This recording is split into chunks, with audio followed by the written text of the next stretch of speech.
وإذ قال إبراهيم لأبيه آزر أتتخذ أصناما آلهة إني أراك وقومك في ضلال মুবিন।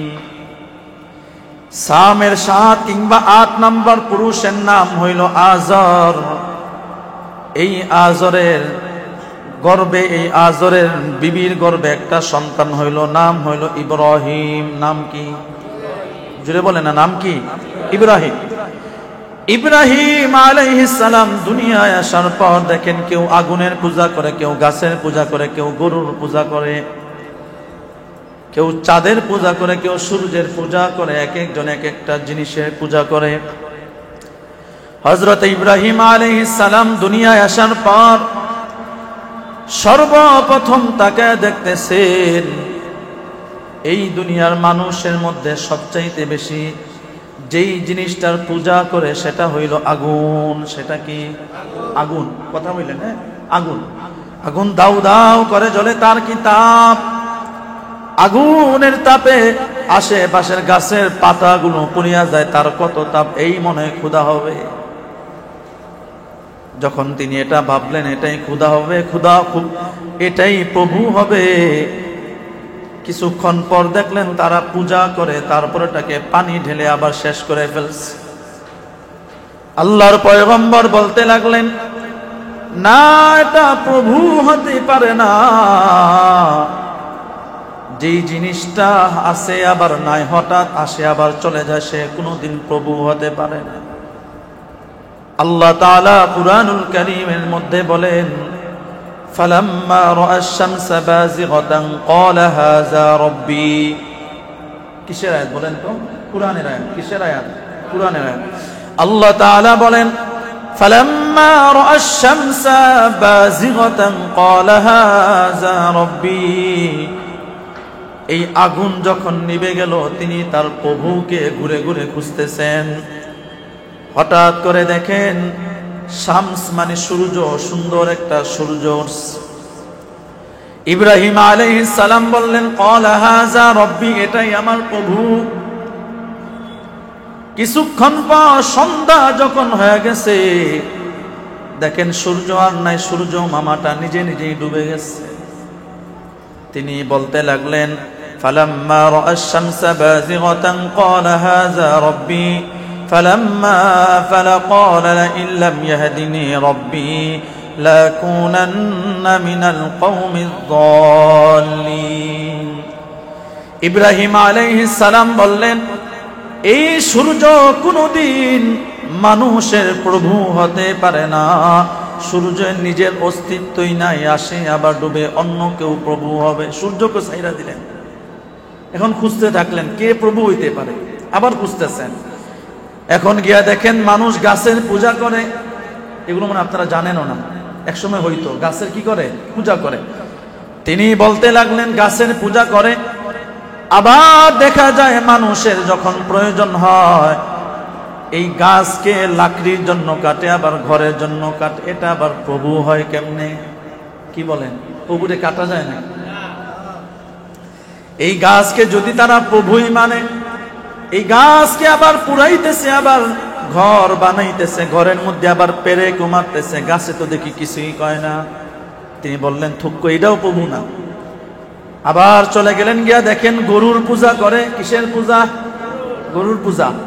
গরুর পূজা করে, আর গরুর সামনে গিয়া বলে হরে কৃষ্ণে হরে রাম রাধে গিয়া বলতে থাকে। তিনি গরুর সামনে দাঁড়ায় থাকলেন, দেখেন গরুর পেশাব নেয়, আবার সুন্দর করে বরকত খায়। কি বলেন, খায় কি না? কোনো ধর্মকে ছোট করা উদ্দেশ্য না, বুঝানো উদ্দেশ্য। আপনারা বারবার চেষ্টা করেন কি করতেছে, কি হইতেছে। গরুকে যখন দেখে প্রভু, এক সময় দেখা যায় যারা গরুকে প্রভু মানে, যারা নিজেদের মালিক দাবি করে, সময় মতো এই গরুর চামড়া দিয়ে আবার জুতা বানাইয়া পায়ের তলে দেয়। ঠিক নি?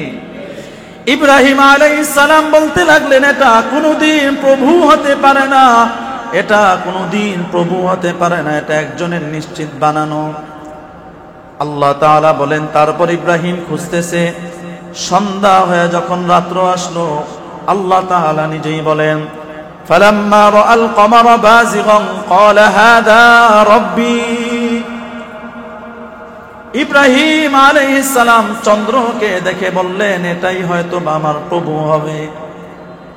যখন দিনের বেলা হয়ে গেছে, সুবে সাদিক হয়ে গেছে, আবারও চন্দ্র ডুবে গেছে।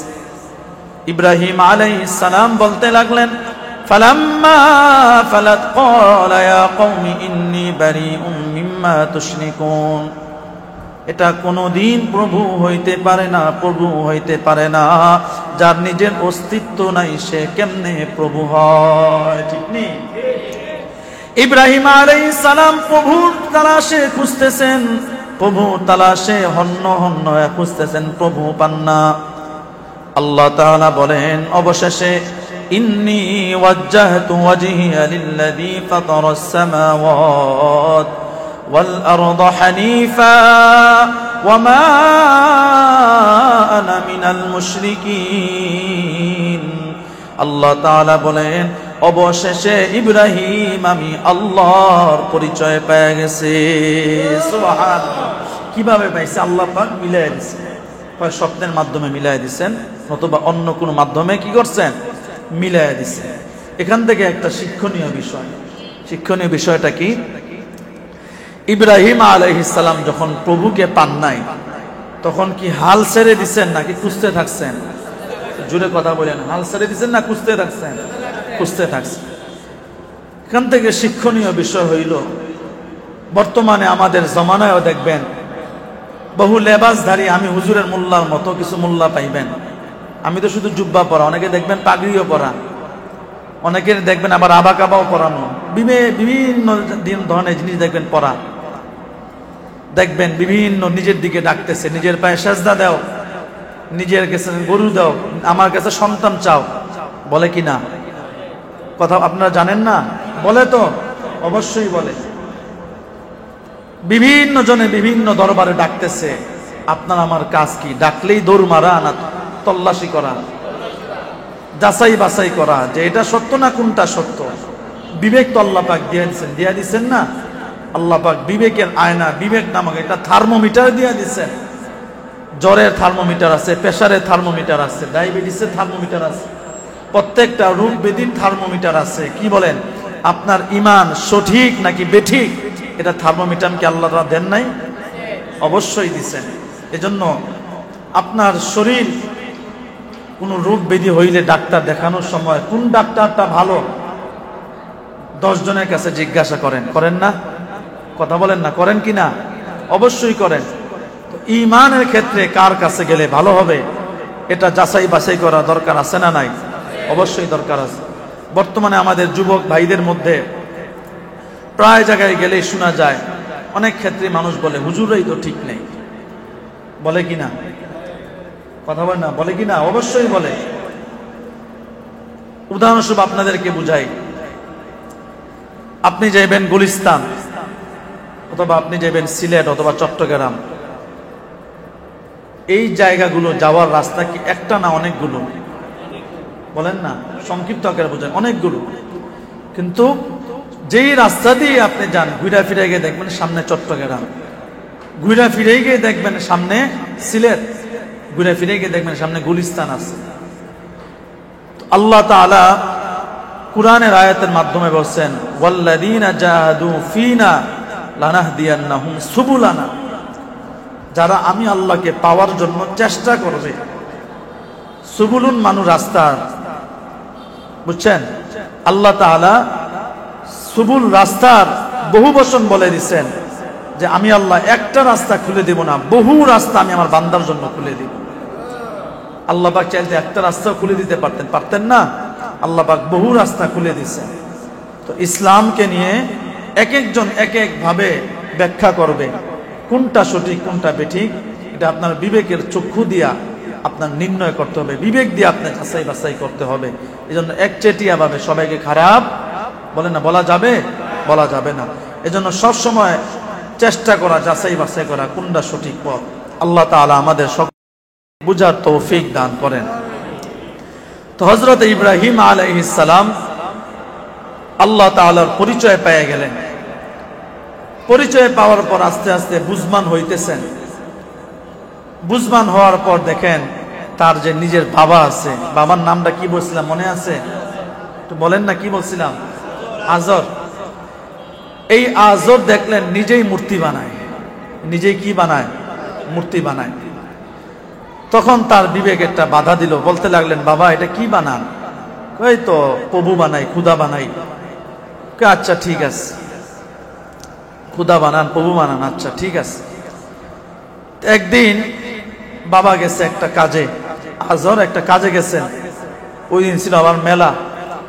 আজর বলতে লাগলো, এই যে 10টা মূর্তি 8টা মূর্তি বানাই দিলাম, এই মূর্তিগুলো তুমি একটা ইয়ে আছে না, ওই যে মাটি ফালায় যে, এটাকে কি বলে আপনাদের, কি বলেন, যেটাই বলেন আর কি, ওটার মধ্যে নিয়ে বললেন তুমি এই মূর্তিগুলো মেলায় বিক্রি করিল। ইব্রাহিম আলাইহিস সালাম বলেন আচ্ছা ঠিক আছে। তখনও তিনি নবী হন নাই, কি হন নাই? নবী হন নাই। ঠিক আছে, তিনি বললেন আচ্ছা নিয়ে যাবো, আপনি কোন চিন্তা করেন না, চলে যান। হযরতে আজর, হযরত ইব্রাহিম আলাইহিস সালামের বাবা আজর চলে গেলেন বেড়াইতে। ইব্রাহিম আলাইহিস সালাম এদিক দিয়া মূর্তি যখন নিয়ে যেতেছেন, সবগুলো মূর্তির মাজার মধ্যে রশি বাঁধছে, রশি বাইন্দা আরেকটা রশিরে বাঁধছে, নিজের পিঠের মধ্যে রাখছেন। ঐতিহাসিকগণ লেখেন এই কাঁধের মধ্যে রেখে তিনি টানা শুরু করছেন। কি বলেন, মূর্তি একটাও ঠিক থাকবো? মূর্তির পাওটা একটা দুইটা না, কয়টা? হিসাব ছাড়া।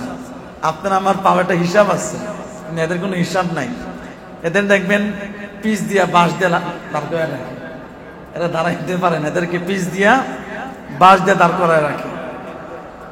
হযরত ইব্রাহিম আলাইহিস সালাম এভাবে রশি নিয়া টানা শুরু করলেন। এই যে সামনে কুরবানি আসতেছে, দেখবেন অনেক শিশু বাচ্চারা আছে গ্রামগঞ্জে, গরুর রশিরে এমনি ধীরে ধীরে টাইনে টেনে নিয়ে যায় না, ওরকম আর কি। তো এভাবে নিয়ে যাইতেছেন, একটাও তো আর সুস্থ নাই, সবটি তো ভেঙে গেছে। এগুলো আবার নিয়ে আসছেন ঘরের মধ্যে। আজরের সাথে মাথা গরম, টাকাও নাই, আবার মূর্তিও ভেঙে ফেলছে। হে ইব্রাহিম, কি হইল, কেন ভাঙলা? আমি কেন ভাঙবো, এরা নিজে নিজেরা মাইপিট করে ভেঙে ফেলছে। আজরের গেছে মাথা গরম হইয়া, এরা কি মাইপিট করতে পারে? এরা তো এদের শরীরে শক্তি নাই, এরা কিভাবে মাইপিট করবে? কি বলে, এদের শরীরে শক্তি নাই, তোরা এদেরকে খাওয়ান। এরা খাইতে পারে না। আজর বলতেছে এরা খাইতেও পারে না, এরা খাইতেও পারে না, এদের শরীরে শক্তিও নাই। এটা আপনি আমার প্রভু কহে, এটা আমার প্রভু। আপনার মাথায় যে কি আছে এটা আল্লাহই ভালো জানে। আল্লাহর নাম বলার সাথে সাথে আজরের মাথায় বাড়ি মারছে। আমার সন্তান এটা কার নাম নিল? আমরা যাকে প্রভু মানি না তাকে নাম নিল। আজর কিছুই বললেন না, চুপ হয়ে গেলেন। কিছুদিন পর আবার আরেকটা মেলা আসছে। আজর হযরত ইব্রাহিম আলাইহিস সালামকে বললেন আসো আমরা মেলার মধ্যে যাই। ইব্রাহিম আলাইহিস সালাম বললেন ইন্নী সাকিম, কুরআন শরীফের আয়াত। ইব্রাহিম পয়গম্বর বলতে লাগলেন ইন্নী সাকিম, আমি অসুস্থ। হযরত ইব্রাহিম আলাইহিস সালাম মারা যাওয়ার আগে তিনি তার ভক্ত বৃন্দের কাছে বলে গেছিলেন, কিয়ামতের দিন আমার আল্লাহ যদি আমাকে জিজ্ঞাসা করে, ইব্রাহিম তুমি যে বলছিলা তুমি অসুস্থ ছিলা নাকি, বলো। আল্লাহ পাক যদি আমার কাছে এই জবাব দিতে চেয়ে বসেন, আমি ইব্রাহিমের জাহান্নাম ছাড়া কোনো উপায় নাই। বুঝতে পারলে? আল্লাহর হুকুম মানার জন্য তিনি অসুস্থ বলছেন, তারপরও তিনি ভয়ে কাঁপতে থাকতেন মন পর্যন্ত। এটা তো মিথ্যা কথাও বলা চলে না, কিংবা এটা মিথ্যা কথা বলা চলে, তারপরও কাঁপতেন। আর আজকে আমি আপনি থাকি কলাবাগান, কই গুলিস্তান, থাকি কেরানীগঞ্জ, কই সিলেট, বলি কি না। বাসা থেকে নামতেছিলাম, লিফটে ছিলাম, আমার খুবই হাসি লাগছে। লিফটে আছে, আমার পাশের একজন মোবাইল ধরছে, মামা উঠে গেছি রিক্সা, চিন্তা করিস না 2 মিনিট লাগবে, অথচ আমার পাশে লিফটে। বুঝতে পারলেন? তো মিথ্যা কথাটা আমাদের বর্তমানে সত্য কথার মতো হয়ে গেছে। ইব্রাহিম আলাইহিস সালাম বলতে লাগলেন আমি অসুস্থ। আজর বলতে লাগলেন আসো, অসুস্থ তুমি তো তেমন কোনো অসুস্থ না। মেলার মধ্যে অনেক মানুষ আসবে, সবার সাথে তোমার সাক্ষাৎ হবে, চলে আসো আমরা মেলার মধ্যে চলে যাই। আজর বারবার পিড়াপিড়ি করতেছে, তারপর ইব্রাহিম আলাইহিস সালাম রাজি হন না। সমস্ত মানুষ মেলার মধ্যে চলে গেছে। মেলার মধ্যে চলে যাওয়ার পর হযরতে ইব্রাহিম পয়গম্বর একটা কুড়াল হাতে নিয়েছেন। কুড়াল হাতে নিয়ে সবচেয়ে যে বড় মন্দির, ওই মন্দিরের মধ্যে গিয়া প্রত্যেকটা কেউর হাত, কেউর মাথা, কেউর পাও, কেউ ঠ্যাং ভাঙছে। বুঝছেন? সবার হাত পাও ঠ্যাং ভাঙার পর সব চাইতে যে বড় মূর্তিটা আছে, ওই মূর্তির কাঁধের মধ্যে কুড়ালটা ঝুলায় রেখে এসে পড়ছেন। বুঝলেন? আস্তে একটা মস্কারি আর কি। সমস্ত মানুষ মেলার থেকে আসার পর নমরুদ যখন মন্দিরের ভিতর ঢুকছে, মন্দিরের ভিতর ঢোকার সাথে সাথে মাথাটা এমনি হট হয়ে গেছে, আমাদের প্রভুর এই অপমানটা কে করছে। সবাই বলা বলি করতে লাগলো, এই কাজটা করলে একমাত্র ইব্রাহিমই করতে পারে। এই দুনিয়ার মধ্যে সন্তান যত বড়ই চুরি করুক না কেন, সন্তান যত বড়ই পাপ করুক না কেন, বাবা কি কোনোদিন সন্তানের বিরুদ্ধে বলে নাকি? বলে কোনোদিন? দেখবেন বাবা চুপ থাকে। আজও তারপরও চুপ থাকে নাই, সাথে সাথে বলছে এটা করলে একমাত্র আমার সন্তান ইব্রাহিমই করছে, তাকে ধরো। নমরুদ লোক পাঠাইলো, নিয়ে আসা হইল ইব্রাহিমকে।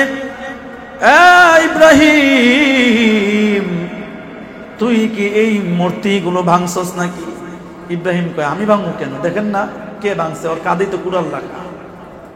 বুঝতে পারলেন? নমরুদ বলতে লাগলো আমার সাথে মস্কারি, এই যে বড় মূর্তিটা কেমনে ভাঙবে? ওর শৈল তো শক্তি নাই। ওর শৈল শক্তি নাই? কয় না। তাহলে খাওয়ান? কয় খাই তো জানে না। ইব্রাহিম আলাইহিস সালাম বলতে লাগলেন, নমরুদ, যে প্রভু খাইতে পারে না,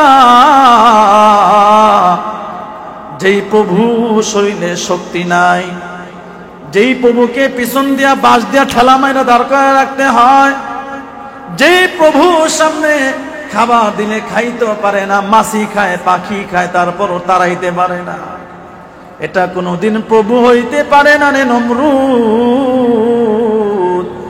আমার প্রভু যিনি, তিনি সবচাইতে বড় শক্তিমান, ঠিক কিনা? আমার যিনি প্রভু, তিনি চাইলেও আসমানকে উল্টাইতে পারে, চাইলেও জমিনকে তিনি উল্টাইতে পারে। আমার যিনি প্রভু, তিনি হাইয়ুল কাইয়ুম, জীবিত এবং শক্তিশালী। নমরুদের আরো তো মাথা গরম হয়ে গেছে। কি বলেন? মাথা গরম হয়ে গেছে না? এটারে ধর। আমার প্রভুর বিরুদ্ধে কথা বলছেই বলছে, আবার নিজের প্রভুর দাওয়াত দিতেছে, এটাকে ভালো করে ধর। হযরত ইব্রাহিম আলাইহিস সালাম দেখেন আস্তে আস্তে নিজের বাবা পর্যন্ত কিভাবে হযরত ইব্রাহিমকে শেষ করা যায় এর কৌশল বলে দিতেছে। ইব্রাহিম আলাইহিস সালাম তাকায় তাকায় সব দেখতেছেন। একটা গর্ত খনন করা হইল, আগুনের মধ্যে ফালাইয়া হযরত ইব্রাহিম আলাইহিস সালামকে মারা হবে। তাফসীর ইবনে মাজহারির মধ্যে হযরতে সানাউল্লাহ পানিপতি রহমাতুল্লাহি আলাইহি লিখেন, যেই গর্তটা হযরত ইব্রাহিম আলাইহিস সালামের জন্য খনন করা হইল, ওই গর্তটা 30 গজ ছিল। কত গজ? 30 গজ। আর পাশে ছিল 50 গজ। পাশে কত গজ? 50 গজ। এত দাউ দাউ করে আগুন জ্বালানো হয়েছিল। ওই আগুন কুণ্ডলীর উপর দিয়ে যদি কোনো পাখি যাইতো, সাথে সাথে পুরে ছারখার হয়ে পড়ে যাইত। হযরতে ইব্রাহিম আলাইহিস সালামকে আগুনের মধ্যে ফেলানো হবে। সমস্ত মানুষ তো খুশি। কি বলেন? আল্লাহর বিরুদ্ধে কেউ কথা বললে, যেটা আসলে সত্যি, বর্তমান মুসলমানদের এমন একটা অবস্থা হয়ে গেছে, আজকে আল্লাহর বিরুদ্ধে, নবীর বিরুদ্ধেও যদি কথা বলে এতটা লাগে না, নিজেকে নিয়ে কথা বলে যতটা লাগে। আজকে একটা বেদিন বেঈমানের মূর্তি নিয়া অথবা বেদিন বেঈমানের কোনো একটা জিনিস নিয়ে আপনি কথা বলেন, আপনাকে এক চুলো ছাড় দিবে না। বুঝলেন? ওদের প্রত্যেকটা বিধর্মী বলেন মুসলমানদেরকে বহু আগের থেকে টার্গেট করে রাখে, একটু সুযোগ পাইলেই মেরে দেয়। দেখতেছেন না ফিলিস্তিনের অবস্থা? আজকে কতটা দিন হয়ে গেল, একের পর এক মানুষ মারা যাইতেছে, গত কয়েকদিন আগের কাহিনী। রাফা নামক একটা শহর, সকলে দেখেন নাই? রাফা নামক একটা শহর, এই শহরের মধ্যে ফিলিস্তিন বাসিন্দারা সমস্ত শিশু বাচ্চারা যারা ছিল, অবলা নারী বৃদ্ধ সকলকে এনে ফিলিস্তিনবাসীরা এই রাফা নামক শহরে রাখছিল। তোমরা এই জায়গায় থাকো, অন্তত পক্ষে ওই কুত্তা ইসরাইলরা এই রাফার মধ্যে আক্রমণ করবে না। কিন্তু আফসোস, তারা এই রাফাকেও ছাড়ে নাই। এই রাফার মধ্যে এমন ভাবে হামলা করছে, আজকে ওই রাফার মধ্যে, ওই রাফা শহরে আজান দেওয়ার মতো একজন মুয়াজ্জিন নাই। মুসলমান তো আছে ঘুমাইতেছেন, 3 বেলা খাবার খাইতেছেন, আর রাতের বেলা বিছানার মধ্যে পিঠ লাগায় ঘুমান, শান্তি। আজকে ফিলিস্তিনের মুসলমানদের বুকের মধ্যে গুলি মারে, বিশ্বাস করেন কিছু বছর পরে আমার আপনার গুলের মধ্যেও বুকি ধরবে। ওই রাফার মধ্যে অনেক ছবি দেখছেন প্রকাশ পাইছে, শিশু বাচ্চারা অভাবে না খাইয়া হাড্ডিগুলো বাহির হয়ে গেছে, না খাইয়া মারা গেছে। আর আজকে আপনার আমার খাবারের মধ্যে গরুর গোশত না হইলে জমেই না। আল্লাহ, তো মুসলমানরা কিভাবে ধ্বংস করবে মুসলমানদেরকে, এই জন্য বিধর্মীরা বহু আগের থেকেই সোচ্চার আছে। ওই যে ইব্রাহিম আলাইহিস সালামকে ধ্বংস করার জন্য আগুনে পুড়ায় মারবে। একটা কথা মনে রাখবেন, এই দুনিয়ার মধ্যে যতগুলো মরণ আছে, যতগুলো যন্ত্রণাদায়ক মরণ আছে, এর মধ্যে একটা মরণ হইল আগুনের মরণ। একটা মরণ কিসের মরণ? আগুনের মরণ। জাহান্নামে বান্দাকে কি দিয়া পুরা, কথা বলেন না, কি দিয়া? আগুনের। আল্লাহ পাক চাইলে তো অন্য কোনো আযাব দিয়েও মারতে পারতেন, কিন্তু না, আগুনের মরণ সবচাইতে যন্ত্রণাদায়ক। আপনি দেখতেছেন আপনার পা পুড়তেছে কিন্তু কিছু বলতে পারতেছেন না, দেখতেছেন আপনার চুল পুড়ে যাইতেছে কিন্তু কিছু বলতে পারতেছেন না। এই পথটাই অবলম্বন করছে নমরুদ। কে অবলম্বন করছে? নমরুদ। আর নমরুদকে রাস্তা দেখাইছে আমাদের সবচাইতে কাছের বন্ধু মিস্টার ইবলিস। কে দেখাইছে? মিস্টার ইবলিস রাস্তা দেখাইছে। হযরত ইব্রাহিম আলাইহিস সালামকে আজকে আগুনের মধ্যে ফালানো হবে, কিন্তু আগুনের এত তাপ, আগুনের সামনেই যাওয়া যায় না। আগুনের উপর দিয়েও যদি কোনো পাখি যায় টিকতে পারে না, সাথে সাথে পুরে সারকার হয়ে যায়। কিভাবে ফালানো যায়? নমরুদ বারবার চিন্তা করতে লাগলো। চরখা নামক একটা গাছ আছে, চরখার মতো, ওই চরখা গাছের মধ্যে হযরতে ইব্রাহিম আলাইহিস সালামকে ফালানো হবে, কিন্তু চরখা গাছ নিয়ে সামনে দিকে আগানো যায় না। বারবার মানুষগুলো ব্যর্থ হয়ে যাইতেছে ইব্রাহিমকে যদি না ফালাইতে পারে। এই ইব্রাহিম আমাদের মূর্তি নিয়ে কত কাহিনী করলো, ইব্রাহিমকে যদি শাস্তি দিতে না পারি তাহলে কেমন হবে? গাছকে বারবার ঠেলে কিন্তু গাছ সামন দিকে আগায় না। ইবলিস গিয়া বলতে লাগলো, নমরুদ তুমি এতগুলো মানুষ কেন? যদি সারা দুনিয়ার মানুষ নিয়েও যদি গাছকে ঠেলতে থাকো, এই গাছ কোনোদিন আগুনের মধ্যে পড়বে না। কারণ এই গাছের ওই মাথার মধ্যে আমার মালিকের ফেরেশতারা ধরে রাখছে। তুমি যতই ঠেলবা আমার মালিকের ফেরেশতার একটা আঙ্গুলের সাথেও পারবা না। সুবহানাল্লাহ। কি করা যায় তাড়াতাড়ি বল। মুসলমানদেরকে যদি ধ্বংস করতেই হয় তাহলে আর কোনো পথ নাই, নারীদেরকে লাগায়া দাও। নাউজুবিল্লাহ, নারীদেরকে লাগায়া দাও। নারীদেরকে আনা হইল, নারীদেরকে হযরত ইব্রাহিম আলাইহিস সালামের পাশে বিরায়া দিচ্ছে। তারপরেও ঠেলতেছে কিন্তু যায় না। কিরে ইবলিস যায় না কেন? তারপরেও যাইবে না। ফেরেশতারা নারীদেরকে দেখে তারা ঘুরে গেছে, কিন্তু তারা ওই গাছটা ধরেই রাখছে। তাহলে কি করা যায়? আমাদের কিন্তু ইব্রাহিমকে ফালাইতে হবে। একটা কাজ করতে পারেন, সমস্ত নারীকে আপনি উলঙ্গ বানায় দেন। নাউজুবিল্লাহ। নারীদেরকে বলা হইল তোমরা উলঙ্গ হয়ে যাও। সমস্ত নারী ইব্রাহিমকে জ্বালানোর জন্য, ইব্রাহিমকে পুড়ায় দেওয়ার জন্য সমস্ত নারী উলঙ্গ হয়ে গেল। কিন্তু হযরতে ইব্রাহিম আলাইহিস সালাম যেই গাছের মধ্যে বেঁধে রাখছে ওই গাছটা তারপরও ঠেলতেছে, আগায় না। আবার নমরুদ জিজ্ঞাসা করলো ইবলিসকে, কিরে যায় না কেন, কারণটা কি? নমরুদ জিজ্ঞাসা করার সাথে সাথে ইবলিস এমন একটা রাস্তা বলে দিল, এই কথাটা বলতেও কষ্ট হয়, শুনতেও কষ্ট হয়। ইবলিস বলতে লাগলো, নমরুদ তুমি যতই উলঙ্গ বানাও কোনোদিন গাছরে ফালাইতে পারবা না।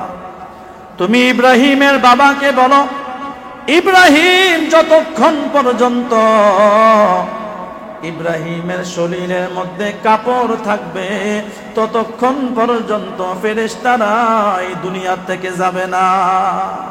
তুমি ইব্রাহিমের কাপড়টা খুলে ফেলাও। নাউজুবিল্লাহ। ইব্রাহিমের কাপড় কে খুলবে? ইব্রাহিমের তো বিবিও নাই, কেউ নাই। নমরুদ আজরকে ডাক দিল, আজর তুমি যাও গিয়া খুলো। কেমনটা লাগে দেখেন, ভাবলেই তো শরীরে পশম দাঁড়ায় যায়, ঠিক না? এরপরও বলতেছি যেন ইতিহাসটা জানা থাকে আপনাদের। আজরকে বলার সাথে সাথে আজর বলল, আমি খুলতে পারবো।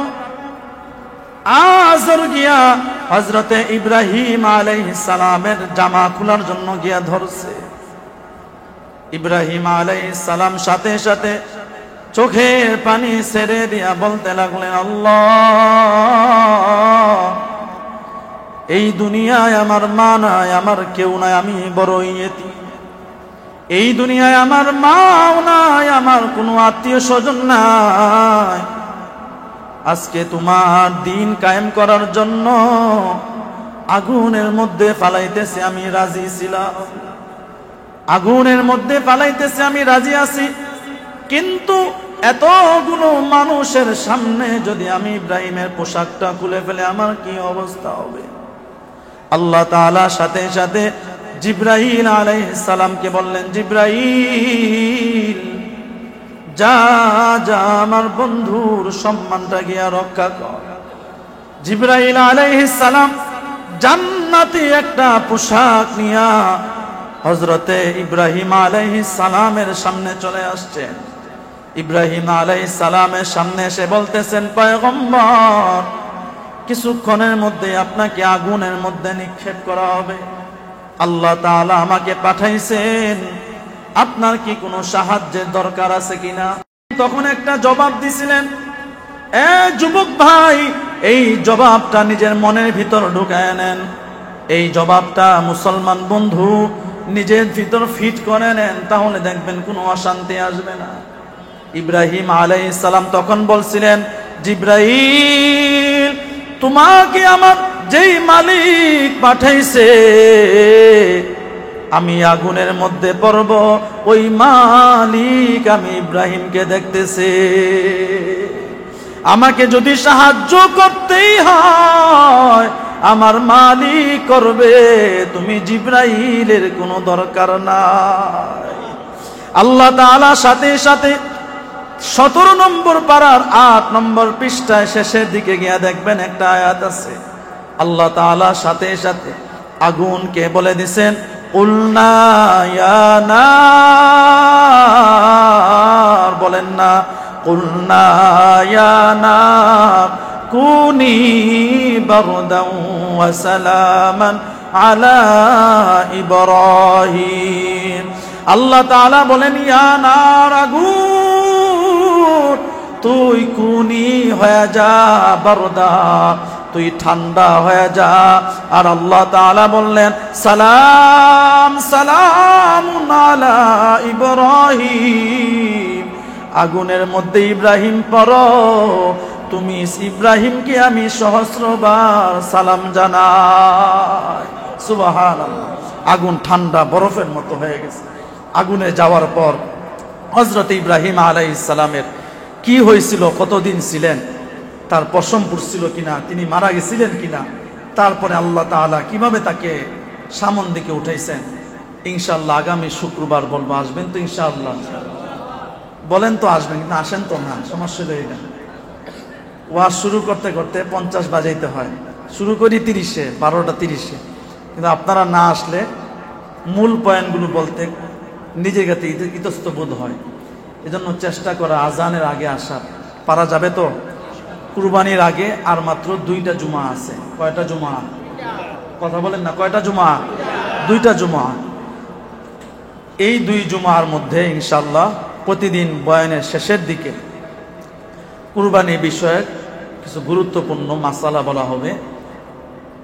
সকলেই ইনশাআল্লাহ শুনবেন, জানবেন। আগলে হয়তোবা কোন সময় এই মাসালাগুলো শুনেন নাই, গুরুত্বপূর্ণ কিছু মাসালা আছে। মাত্র 2 সপ্তাহ আলোচনা রয়ে গেছে অনেক, এজন্য চেষ্টা করা আগে আগে আসার। হযরত ইব্রাহিম আলাইহিস সালামের উপরে 1টা 2টা না, আল্লাহ পাক পরপর 10টা পরীক্ষা করাইছেন। কয়টা পরীক্ষা? 10টা পরীক্ষা। এই পরীক্ষা আল্লাহ পাক আপনাকে আমাকেও দিবেন। এত বড় পরীক্ষা দিবেন না, ছোট পরীক্ষা দিবেন। আমার আপনার অপরাধের কারণে দিবেন। ইব্রাহিম আলাইহিস সালামকে দিছিলেন, তাকে পয়গম্বরের দিবেন, খেলাফত দিবেন, পয়গম্বরের কাগজ ধরায় দিবেন। তিনি পয়গম্বরের কাগজ নিয়ে নবুয়তের কাজ করতে পারবেন কিনা, এই জন্য আল্লাহ পাক তাকে বারবার পরীক্ষা করাইছেন। আর আপনাকে আমাকে আল্লাহ পাক পরীক্ষা করাইবেন আমরা গুনাহ থেকে বাঁচি কিনা। আল্লাহ পাক পরীক্ষা দিবেন কি, আল্লাহ পাক আযাব গজব দিয়ে কুল পাইতেছেন না। কারণ যেই পরিমাণ গুনাহ করতেছি, একের পর এক গজব তো দেখতেন আসতেই আসে। কিছুদিন পর পর একটা ঝড় আসে, একটা তুফান আসে, কিছুদিন পর পর একটা বন্যা আসে। সিলেটের মানুষ দেখেন নাই, তারা জানেই না যে বন্যা হবে, ঘুম থেকে উঠে দেখে এমন বন্যা আসছে, বেশিরভাগ মানুষই মারা যাইতেছে। তো এই জন্য সবসময় গুনাহ থেকে বেঁচে থাকা, আল্লাহ পাকের কাছে সবসময় নামাজ পড়া। অনেক মুসল্লি দেখবেন আছেন, অনেক নামাজি আমাদের এলাকায় আছে, এক শুক্রবার যে আসে আর এক শুক্রবার পর্যন্ত তার কোনো খবরই থাকে না। কি বলেন, আছে কি না? আমি এই জায়গায় আসার পরে শুরুতে একটা বয়ান করছিলাম, নামাজি 5 প্রকার। নামাজি কয় প্রকার? 5 প্রকার। এর মধ্যে 3 প্রকার নামাজি হইল, একটা হইল বছরের নামাজি, একটা হইল সাপ্তাহিক নামাজি, আর একটা হইল দৈনন্দিন নামাজি। বুঝতে পারলেন? মনে কষ্ট লাগলো, এগুলো বলতে হবে, কিছু করার নাই। আল্লাহ পাক দায়িত্ব দিছেন, এগুলো বলে যেতেই হবে। অনেক মুসলমান আছে 2 ঈদে যে আসে আর সারা বছর খবরও থাকে না। কি বলেন, আছে না? অনেক মুসল্লি আছে দেখবেন এক জুমায় আসে আর এক জুমা পর্যন্ত কোনো খবরই থাকে না। আল্লাহ নবীজি বলেন, তোমার ইবাদত কবুল হয়েছে কিনা তুমি কখন বুঝতে পারবা? যখন তুমি একটা ইবাদত করে আরেকটা ইবাদত করার সুযোগ পাইবা। বুঝতে পারলেন কি বললাম?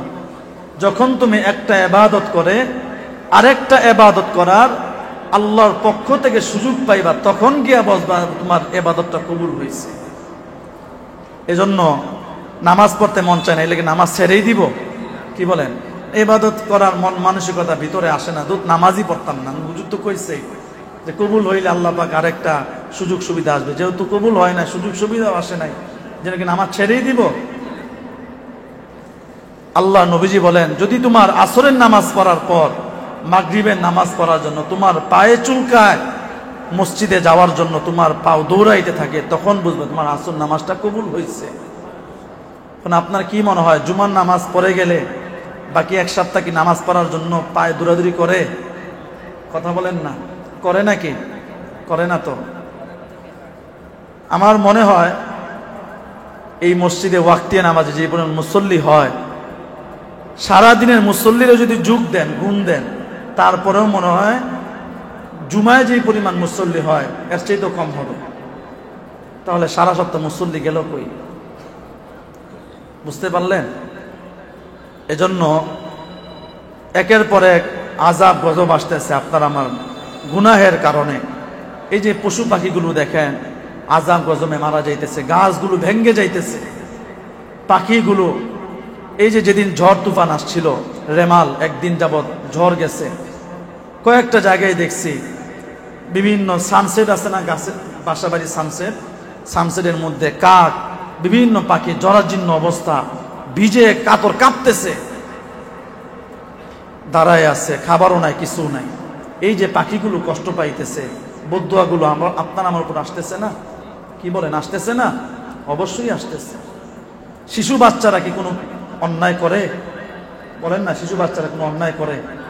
পরে যারা বৃদ্ধ মুরব্বী আছেন, তাদের তো বয়স হয়ে গেছে, অন্যায় করার কোনো শক্তি নাই, তারাও তো কোনো অন্যায় করে না।